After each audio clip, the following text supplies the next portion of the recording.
Hi all, and welcome to part 2 of how to write your personal exercise program for GCSE PE. If you haven't seen part 1 yet, I would go and check that out now, then come back to part 2. You can see we're already 4 weeks into lockdown 3 because my hair has gone crazy. So in this one, I'm going to focus really only on how you're going to make your choices of method of training and write about that, and how you're going to choose some of the principles of training you might use during your program.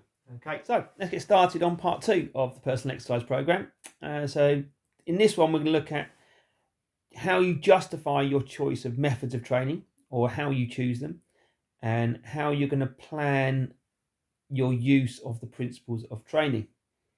So we're going to look at the methods of training first, or your method of training. You can choose one or two, you see. Justify your choice of methods of training. You can choose one, you can choose two, but they've got to be relevant, they've got to fit. I'll explain that in a minute. That you've got to be able to link your sporting target to the fitness choice, and then the method of training has to also fit. They all have to tie together. So one of the things you're going to tie in, you can tie in two bits of theory here.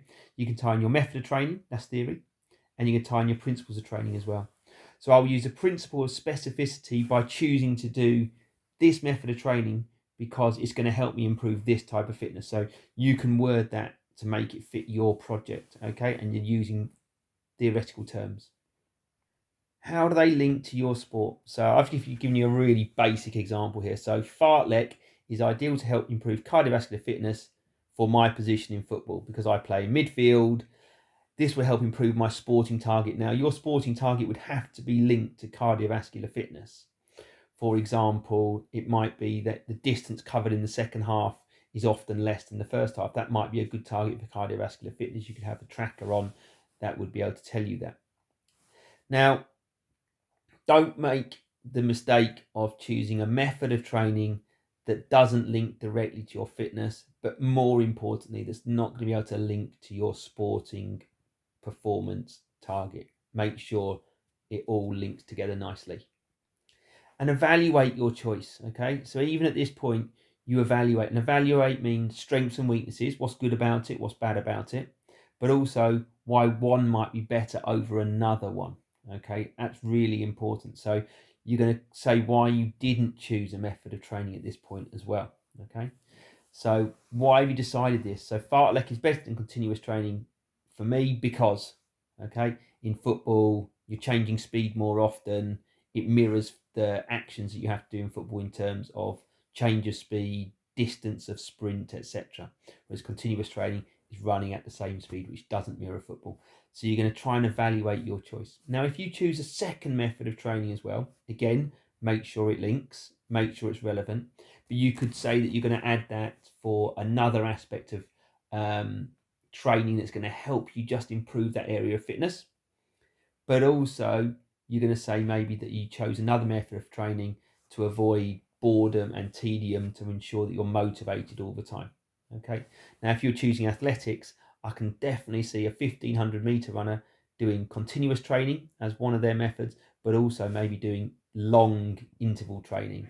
So I can definitely see those being two relevant choices. And then what will the starting point in session 1? So when you've chosen your method of training, what's going to be like your session 1? So if you're doing continuous training, you might say, I'm going to start a continuous training session.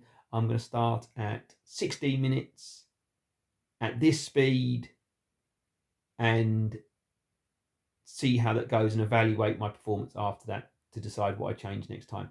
Or you might start implementing a bit of principles of training at that point as well, or planning. If you're doing circuit training or plyometrics maybe, you could set this up in a table. Now this does count as word count.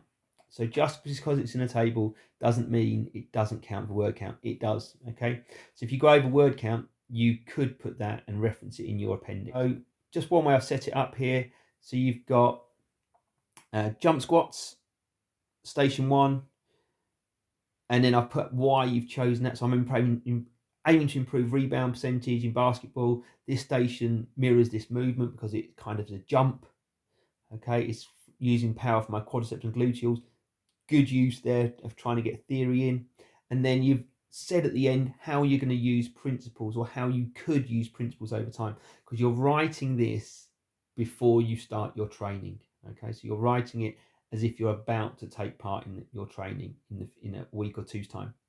So you could increase the time, so T in FITT. You could increase the intensity, the I in FITT, so by adding weight, or you're going to do it faster, and that's also intensity. Second station, you could do weighted calf raises, and again, I've said how it justifies it and how you're going to apply the principles of training. And to reduce word count, what I've shown you in box 3 is, if a lot of the stuff is very similar, like same muscle, same kind of action, you can say C station 1. That reduces your word count. Okay, it shows you know what you're doing. It shows you are linking the two activities together as well.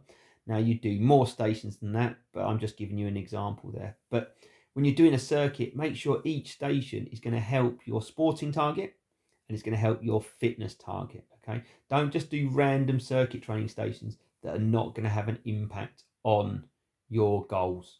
Okay, so write this table in the present tense. I plan to increase my time. Don't tell us what changes you've made at this point.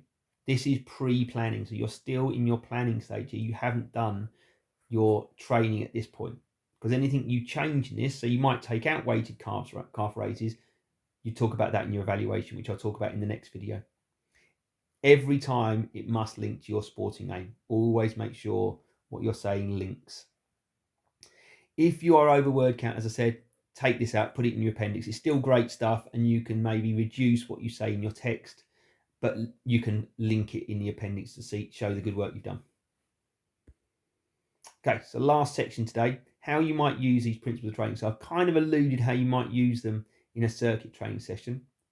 So you're going to go into more detail at the end of this whole project. So I'll explain that in video 3 in your evaluation, but you're going to just kind of give the examiner and your teacher an idea that you know what you're talking about. You know what the principles of training are. You know how you're going to apply these. You're going to show them you have a good theoretical knowledge of these. So you're going to say how you're going to use them maybe in the first few weeks, that maybe you're going to increase progressive overload by 10%, or you're going to add 2 minutes to a continuous training run from session 1 to session 2. You might say over the first 3 weeks, I want to start at a low level to avoid things like overtraining or reduce the chance of injury.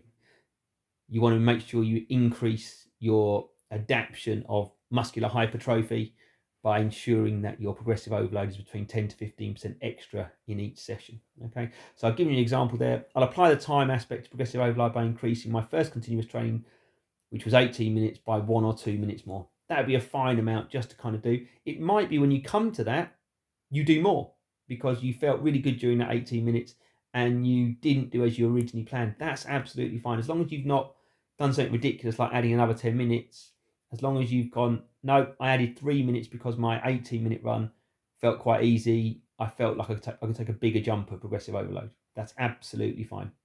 You could say a percentage, you could say time, you could give an amount of reps that you're going to do more. Just kind of tell us how you're going to use progressive overload. Maybe tell us, as I said before, about how it's going to use specificity. Tell us how you're going to use rest and recovery.